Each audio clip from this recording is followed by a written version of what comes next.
This segment is brought to you by the Kansas Soybean Commission, the Soybean Checkoff, progress powered by Kansas farmers. Welcome back to Farm Factor and the Kansas Soybean Update. This is the Kansas Soybean Update. It's brought to you by the Kansas Soybean Commission.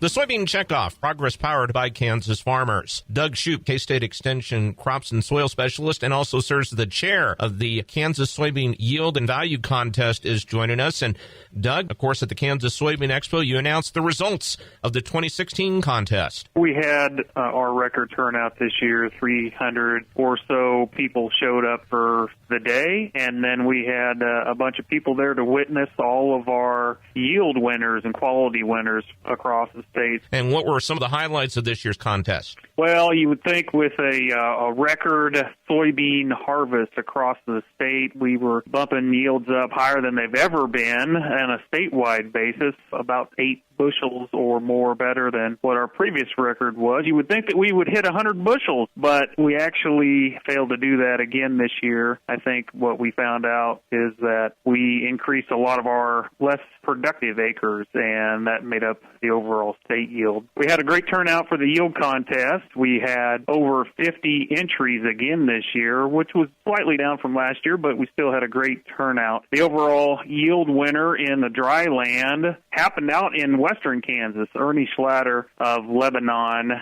topped the overall dryland division with a yield of 95.95 bushels per acre, and that actually was the highest overall yield in both dryland and irrigated in the whole state. We had some really good beans that came into the yield contest from that northwest Kansas district. And how much did the rain, do you think, factored into that? Oh, that is huge when we have as good a soils as they have out west. The only thing they do lack is rain, and the timeliness of that rain this year for the soybean crop in northwest Kansas was outstanding, as represented by the high yield that were coming out of that district. The overall irrigated winner was Calvin Yoder of Hutchinson. He had a yield that topped the irrigated state competition at 93.79 bushels per acre. So he won the irrigated category in central Kansas, and so it was an excellent yield, only slightly less than what the dryland yield was out from northwest Kansas. We had excellent quality beans this year, too, and the winner of our quality contest was Bob Henry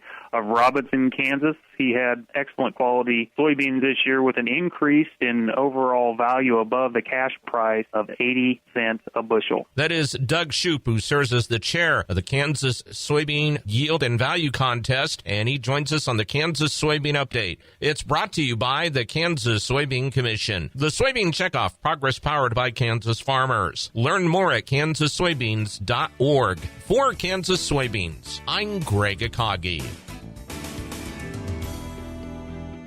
Hope you enjoyed this week's Kansas Soybean Update. Stay with us after the break for more Farm Factor as Kyle interviews Dalton Henry.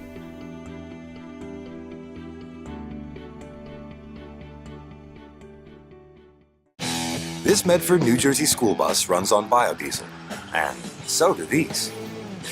In fact, all of these buses run on clean-burning biodiesel, which is great because the more we use biodiesel in our heavy-duty vehicles, the less carbon pollution in our air.